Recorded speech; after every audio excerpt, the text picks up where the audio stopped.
Hello അസ്സാം വലൈക്കും welcome back my channel. ഇന്ന് ഞാൻ വന്നിട്ടുള്ളത് ഹെയർ ബോ ആണ്. ഹെയർ ബോ വെച്ചിട്ട് ചെയ്യുന്നതാണ് കേട്ടോ. അപ്പോൾ വെള്ള കളർ മുത്ത് വെച്ചിട്ട് 3 മോഡൽ ബോ ചെയ്യുമെന്ന് പറഞ്ഞിട്ട് ചോദിച്ചിട്ടുണ്ടായിരുന്നു. അപ്പോൾ ഞാനത് ചെയ്യാൻ വേണ്ടിയിട്ട് എടുത്തപ്പോഴാണ് ശരി ഇത് നമുക്കൊരു വീഡിയോ ആയിട്ട് എടുക്കാമെന്ന് ഞാൻ വിചാരിച്ച് അങ്ങനെ ഞാൻ എടുക്കുന്നതാണ് കേട്ടോ. അപ്പോൾ ഞാൻ 3 മോഡലാണ് ഇവിടെ കാണിക്കുന്നത്. മുമ്പൊക്കെ ഞാൻ ചെയ്തിട്ടുള്ളതാണ്. അപ്പോൾ ഒരുപാട് പേർക്ക് ഇത് എങ്ങനെ ചെയ്യുന്നതെന്നൊക്കെ അറിയാം. ചിലർക്കൊക്കെ ഇത് എങ്ങനെ ചെയ്യുന്നതെന്ന് അറിയാത്ത ബിഗിനേഴ്സും ഉണ്ട് കേട്ടോ. അപ്പോൾ അവർക്ക് ഇത് ഉപകാരപ്പെടുമെന്ന് ഞാൻ വിചാരിക്കുന്നു. അപ്പോൾ ഞാനിത് മെയിനായിട്ട് എടുക്കാൻ കാരണമെന്ന് പറഞ്ഞാൽ ഒരുപാട് പേര് വീഡിയോസ് കണ്ടിട്ട് ഇൻസ്റ്റയിലായാലും യൂട്യൂബിലായാലും പേഴ്സണലായിട്ട് വന്ന് ചോദിക്കാറുണ്ട്, നിങ്ങൾ യൂസ് ചെയ്യുന്ന ഗ്ലൂ ആണ് ഞാനും യൂസ് ചെയ്യുന്നത്, പക്ഷേ എനിക്ക് എന്താ ചെയ്യേണ്ടത്, എന്താ അതിന് പശയ്ക്കുള്ള കുഴപ്പമാണോ എന്നൊക്കെ പറഞ്ഞ് ചോദിക്കുന്നുണ്ട്. പക്ഷെ അല്ല, ഞാൻ മിക്ക വീഡിയോയിലും പറഞ്ഞിട്ടുണ്ട് നമ്മൾ ഗ്ലൂ തേച്ചിട്ട് കുറച്ച് സമയം വെയിറ്റ് ചെയ്യണമെന്ന്. അപ്പോഴേക്കും തന്നെ അത് ഒട്ടി വരുള്ളൂ. ഉണങ്ങാനുള്ള ഒരു സമയം നമ്മൾ കൊടുക്കും തോറും അത് നല്ലതുപോലെ ഉണങ്ങി കിട്ടും. അപ്പം പിന്നെ നമ്മൾ കൈകൊണ്ട് എടുത്താലും അത് പെട്ടെന്ന് ഇളകിയൊന്നും വരില്ല. മക്കളായാലും ഇപ്പോൾ തലയിൽ നൂരിയെടുത്ത് പെട്ടെന്ന് ഊരാനൊന്നും പറ്റില്ല. പിന്നെ ഒരുപാട് പേര് ചോദിക്കുന്നത് പറഞ്ഞാൽ എൻഡ് ബീഡ് അതിൻ്റെ എൻഡിലിരിക്കുന്നില്ല, അത് പെട്ടെന്ന് ഇളകുന്നു എന്ന് പറഞ്ഞിട്ടാണ്. അത് ഗ്ലൂ ഒട്ടാത്തതിൻ്റെ കാരണം കൊണ്ടാണ് അത് പെട്ടെന്ന് ഇളകി പോകുന്നത്. അപ്പം നല്ലതുപോലെ ഗ്ലൂ ഒന്ന് തേച്ച് കൊടുത്തിട്ട് ഒന്ന് ഉണങ്ങാൻ വേണ്ടിയിട്ട് വെയിറ്റ് ചെയ്താൽ അത് നല്ലതുപോലെ ഉണങ്ങി കിട്ടും. നമ്മളിപ്പം ചെയ്ത ഉടനെ അത് നമ്മൾ ഉണങ്ങണമെന്ന് പറഞ്ഞിട്ട് തലയിലെടുത്ത് വെക്കാനൊക്കെ പോയാൽ അത് ഇളകത്തന്നെ ചെയ്യുള്ളൂ. മക്കൾ പിടിച്ച് വലിച്ചാൽ ഇളകിപ്പോകും.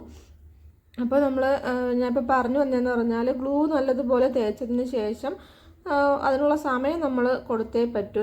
ഇപ്പോൾ നമ്മൾ വീഡിയോയ്ക്കൊക്കെ എടുക്കുമ്പോഴേക്കും ഇതൊക്കെ നമ്മൾ പെട്ടെന്ന് തന്നെ ചെയ്യുകയാണ് ചെയ്യുന്നത്. അപ്പോൾ അതേപോലെ ചെയ്യാതെ ഞാൻ പല വീഡിയോയിലും പറഞ്ഞിട്ടുണ്ട്, നമ്മൾ വെയിറ്റ് ചെയ്യണം, അപ്പോൾ തന്നെ അത് ഉണങ്ങി വരുള്ളൂ എന്ന് പറഞ്ഞിട്ട്. അപ്പോൾ അതുപോലെ നിങ്ങളൊന്ന് ട്രൈ ചെയ്ത് നോക്കിയാൽ നല്ലതുപോലെ ഉണങ്ങി കിട്ടും കേട്ടോ. പിന്നെ വേറൊരു കാര്യം എന്ന് പറഞ്ഞാൽ ഗ്ലൂ ഇപ്പോൾ നമ്മൾ ക്യാപ്പ് ഓപ്പൺ ചെയ്തതിന് ശേഷം പിന്നെ അത് നമ്മളിങ്ങനെ ക്യാപ്പ് അടയ്ക്കാതെ ഇങ്ങനെ തുറന്ന് വെക്കുകയാണെങ്കിൽ നമ്മൾ പിറ്റേ ദിവസം ആ ഗ്ലൂ എടുക്കുമ്പോൾ അത് ഗ്ലൂ ഉള്ളിൽ നിന്ന് വരില്ല. കാരണം എന്ന് പറഞ്ഞാൽ അത് ഇങ്ങനെ കാറ്റ് കയറി അത് അങ്ങ് സെറ്റായി ഇരിക്കും. അതുകൊണ്ടാണ് അത് വരാത്തത് കേട്ടോ. അല്ലാതെ അത് ഞാൻ 2-3 വീഡിയോയിൽ ഞാനത് പറഞ്ഞിട്ടുണ്ട് അതെങ്ങനെയാണ് അത് ഓപ്പൺ ചെയ്യേണ്ടതെന്ന് പറഞ്ഞിട്ട്. അപ്പോൾ അങ്ങനെ നിങ്ങൾക്ക് പറ്റിയിട്ടുണ്ടെങ്കിൽ ഗ്ലൂയുടെ ഒരു പിന്നോ മൊട്ട് പിന്നോ അല്ലെങ്കിൽ സേഫ്റ്റി പിന്നോ എടുത്തിട്ട് അതിൻ്റെ നമ്മൾ പശ വരൂലേ അവിടെ ഒന്ന് കുത്തി കൊടുത്താൽ ആ ഗ്ലൂ പിന്നീട് നമുക്ക് കിട്ടും. പശ പിന്നെ നമ്മൾ ചെയ്യുമ്പോഴേക്കും അത് വരും കേട്ടോ. അപ്പോൾ അത് നിങ്ങളൊന്ന് ട്രൈ ചെയ്ത് നോക്കണം. അപ്പോൾ ഇതേപോലെ ചെറിയ കാര്യങ്ങൾ ശ്രദ്ധിക്കാതിരിക്കുന്നത് കൊണ്ടാണ് പിന്നെ ഇങ്ങനെയൊക്കെ സംഭവിക്കുന്നത് കേട്ടോ. അപ്പോൾ നിങ്ങൾ കറക്റ്റായിട്ട് ഇതുപോലെ ബീഡ്സൊക്കെ ഇട്ട് കൊടുത്തതിന് ശേഷം കറക്റ്റായിട്ട് ഗ്ലൂ ഒക്കെ തേച്ച് ഒട്ടിച്ചാൽ ഇത് നല്ലതുപോലെ നമുക്ക് ബോ കിട്ടും കേട്ടോ. അപ്പം ഞാനിപ്പോൾ ഉണ്ടാക്കുന്നതെന്ന് പറഞ്ഞാൽ 3 വെള്ള കളർ മുത്ത് വെച്ചിട്ട് ചെയ്യുന്ന മോഡലാണ് കേട്ടോ. അപ്പോൾ ഫസ്റ്റത്തെ മോഡലാണ് ഇപ്പോൾ ചെയ്തുകൊണ്ടിരിക്കുന്നത്. വളരെ സിമ്പിളായിട്ട് ഇപ്പോൾ കാണുമ്പോൾ തന്നെ മനസ്സിലാവും. മുത്ത് നമ്മൾ കോർത്ത് കൊടുക്കുന്നു ഹെയർ ബോയിലോട്ട്, വേറെ ഒന്നുമില്ല. പിന്നെ നമ്മൾ ഗ്ലൂ ഒന്ന് തേച്ച് കൊടുക്കുന്നു, അത്രയേ ഉള്ളൂ. സിമ്പിളായിട്ട് ചെയ്യാൻ പറ്റുന്ന ബോസാണ് കേട്ടോ.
അങ്ങനെ 3 മോഡൽ ബോയും ഇവിടെ ചെയ്തെടുത്തിട്ടുണ്ട് കേട്ടോ. പിന്നെ ഇതിൻ്റെ മെറ്റീരിയൽസ് എല്ലാം നമ്മുടെ പേജിൽ അവൈലബിൾ ആണ്. നിങ്ങൾ വാട്സാപ്പിൽ മെസ്സേജ് അയച്ചാൽ കാറ്റലോഗ് നോക്കി ഓർഡർ ചെയ്യാവുന്നതാണ് കേട്ടോ. വളരെ സിമ്പിളായിട്ട് തുടക്കക്കാർക്കൊക്കെ ചെയ്ത് നോക്കാൻ പറ്റുന്ന അടിപൊളി ഹെയർ ബോയ് ആണ് ഇത് 3ഉം. പിന്നെ ഗിൽട്ടർ ട്യൂബിൻ്റെ ഒരു കിറ്റ് ഞാൻ ഇട്ടിട്ടുണ്ടായിരുന്നു. അത് നിങ്ങൾക്ക് കാണാത്തവരുണ്ടെങ്കിൽ പോയി കാണുക. ഇന്നത്തെ വീഡിയോ ഇത്രയേ ഉള്ളൂ. വീഡിയോ ഇഷ്ടപ്പെട്ടെങ്കിൽ ലൈക്ക് കൊടുക്കുക. പിന്നെ നിങ്ങളുടെ അഭിപ്രായങ്ങൾ കമൻറ്റ് ചെയ്യുക. സബ്സ്ക്രൈബ് ചെയ്യാതെ കാണുന്നവരുണ്ടെങ്കിൽ ഒന്ന് സബ്സ്ക്രൈബ് ചെയ്ത് സപ്പോർട്ട് ചെയ്യുക. അത് ആർക്കെങ്കിലും ഉപകാരപ്പെടുവാണെങ്കിൽ ഒന്ന് ഷെയർ ചെയ്ത് കൊടുക്കുക. അപ്പോൾ ഇനിയും നല്ലൊരു വീഡിയോ ആയിട്ട് വീണ്ടും കാണാം. താങ്ക്